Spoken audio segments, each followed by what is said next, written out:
Halo semuanya. Kita di sini bakal ngejelasin Representasi budaya keraton dalam busana Rania Yamin.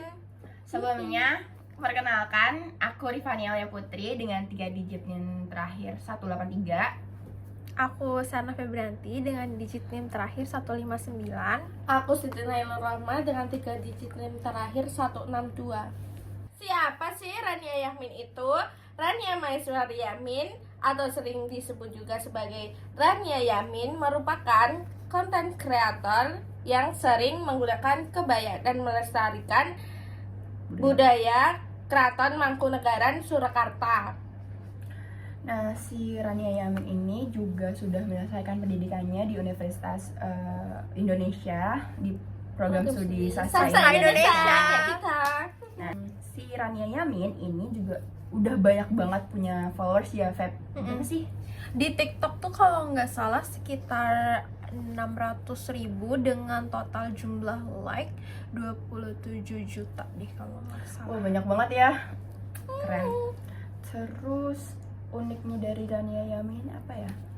Oh iya, Melestarikan budaya. Iya. Oh, Dia sering keturunan dia Cicitnya. itu cicitnya Muhammad Yamin. Makanya namanya ada Yamin-Yaminnya gitu. Untuk objek kajian kali ini kami Menggunakan teori. representasi dari Stuart Hall. Nah, kenapa kita mengambil teori representasi dari Stuart Hall ini? Karena dari apa yang kita ketahui, teori representasi ini adalah proses di mana bukan cuma soal apa yang ditampilkan, tapi bagaimana sesuatu itu diwakilkan gitu. Jadi, nah sebagai buktinya bisa dilihat dari platform yang digunakan oleh Rania Yamin. Di situ Rania Yamin mengupload kesehariannya di Mangkunegaran ke TikTok, dimana platform TikTok ini tuh kan jangkauannya luas. sangat luas sekali ya. Itu kan sebenarnya juga representasi ini ada dua model. Yang pertama ada reflective approach, sama yang kedua ada constructivist approach. Nah, constructivist approach ini tuh Dibangun lewat bahasa, media, dan budaya. Terus tidak ada satu makna tetap untuk sebuah peristiwa atau orang. Maka itu selalu berubah tergantung konteks sosialnya. selalu terkonstruksi. Jadi constructivist approach ini punya dua sistem, Yaitu yang pertama sistem mental. sama sistem bahasa. Di Nah. sistem mental ini manusia itu mengembangkan konsep-konsep tentang dunia di dalam pikiran mereka. Terus yang kedua itu ada sistem bahasa. Di sistem bahasa ini gunanya tuh mengekspresikan konsep mental tersebut yang udah kita jelasin tadi. Kita membutuhkan bahasa seperti kata, gambar, dan suara. Terus bahasa ini adalah media untuk membuat konsep-konsep tadi bisa dibagikan dan dipahami oleh orang lain dengan jangkauan yang lebih luas lagi. Jadi gimana sih kontribusi si Rania Yamin ini dalam melestarikan budaya berpakaian dan keraton di Keraton Mangkunegara ini?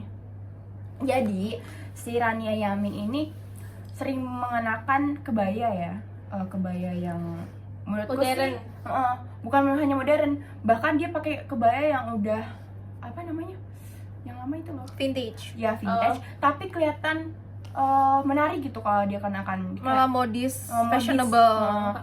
Jadi dia mengemas gaya pakaiannya itu walaupun emang vintage, tapi memang dikemas dengan cara yang unik. Jadi kita Biar ngeliatnya tuh- kalangan generasi muda ikut tertarik. Iya, tertarik.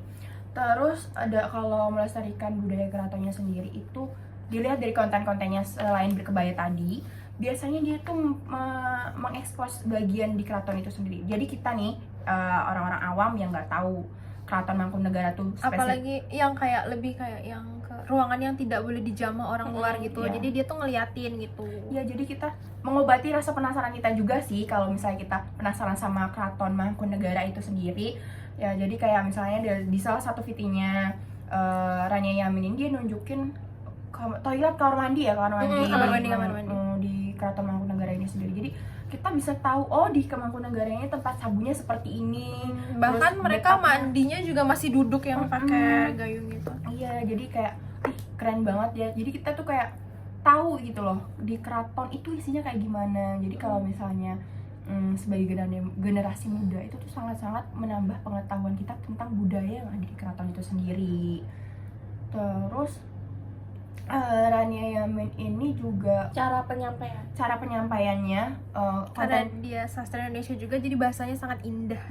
Jadi yang dengerin nih, misalnya kita ya orang awam yang bukan Sasindo misalnya, sastra Indonesia itu sendiri misalnya, dia dengerinnya tuh, orang-orang yang dengerinnya tuh gak bosen. Ada salah satu fitinya dia yang ngebuat aku pribadi itu ngerasa, oh orang ini unik ya. Misalnya kayak dia itu lagi ngejelasin sesuatu sambil make up, jadi kita nggak terfokus sama ngejelasin itu, tapi juga kita nggak apa ya, gimana ya bahasanya, pokoknya pas dia ngejelasin sambil make up itu kita jadi nggak bosan gitu loh. Cara penyampaian yang dia lakukan itu menurutku cukup unik ya, jadi kayak penonton itu bisa sambil tahu make upnya apa yang dia pakai, terus apa yang disampaikan juga nggak luput kita ingat juga gitu. dan menggunakan bahasa yang tidak bertele-tele. Bahasa yang digunakan si Rania Yamin ini cukup simpel sih menurutku, simpel untuk Dan dipahami, mudah dipahami. gampang dipahami, gampang diterima halayak umum. Nah, selanjutnya ada pengaruh Rania Yamin terhadap fashion perempuan di Indonesia. Nah, di sini tuh dalam kerangka teori representasi Stuart Hall ini juga Rania Yamin ini berperan sebagai agen perubahan yang merepresentasikan kebaya dan budaya Indonesia dalam konteks modern. Nah, melalui media sosial ini, dia tuh menganggap makna baru Kebaya, bener kayak dia membentuk makna baru terhadap kebaya. Nah, di sini tuh bisa dibilang memperkuat identitas budaya juga ya, dan memberikan representasi alternatif terhadap perempuan Indonesia. Terus seperti yang kita ketahui, kebaya ini tuh sering dianggap sebagai pakaian yang kuno gitu. Jadi kayak melalui kontennya tuh Rania itu tuh berusaha mix and match outfitnya dengan kebaya itu supaya terlihat modern dan tetap modis gitu. Nah, dengan kemunculan Rania Yamin ini ke publik, jadi itu tuh bisa mengubah persepsi masyarakat terhadap kebaya. Jadi dia tuh pandangan masyarakat itu tidak kebaya itu sekarang tidak hanya pakaian yang kuno, tapi pakaian adat doang ya, bisa bener. dibuat sehari-hari. Apalagi sekarang tuh udah yang kayak kebaya itu tuh ada yang kebaya modern, apa sih namanya Kebaya Itu apa ya sih? kurang tahu namanya, tapi yang jelas kebaya-kebaya tersebut tuh udah dimodifikasi. Kebaya encim. Ya pokoknya itu. Ya. Terus juga Itu kebaya kebaya itu Betawi. juga membentuk identitas perempuan Indonesia. Iya. Dengan konsistensinya mengenakan kebaya itu, Rania membentuk identitas perempuan Indonesia yang bangga akan budayanya. Terus juga dia tuh menunjukkan perempuan dapat tampil modis juga tanpa meninggalkan akar budaya mereka. Ini memberikan representasi alternatif terhadap perempuan Indonesia di media sosial. Terus juga dengan kemunculannya tren kebaya ini juga bisa menggeser representasi dari dominasi barat, budaya barat. Yang mengekspos. Ya, jadi ini juga salah satu wujud pentingnya kita melestarikan budaya ya. Jadi kayak kan di Indonesia ini udah banyak banget tren-tren dari barat, dari timur. Kita tahu sendiri ya, budaya-budaya kita tuh udah banyak banget tercampur aduk sama budaya barat, timur, dan dari luar negeri sana.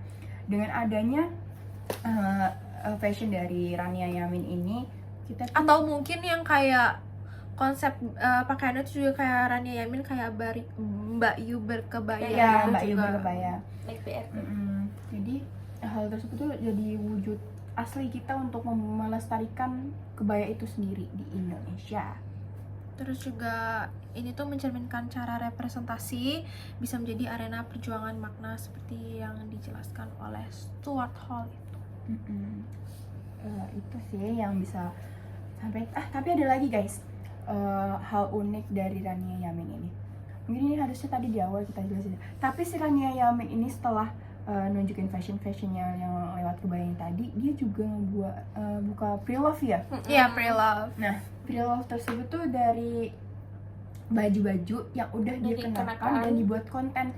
Jadi membuat para viewersnya ini jadi kayak tertarik untuk membeli beli. karena kelihatannya lucu ya kalau Rania Yamin yang pakai, mungkin kalau aku yang pakai juga bakal lucu tuh. Apalagi kita lihat sendiri kalau si Rania Yamin ini orangnya emang anggun, feminim, enak gitu dilihat mata. Jadi para perempuan di Indonesia juga sangat tertarik dengan kebaya-kebaya yang dia pakai.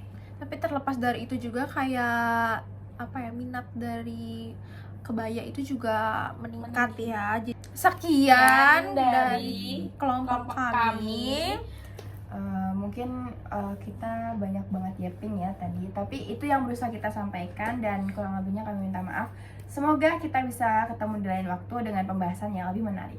Bye bye.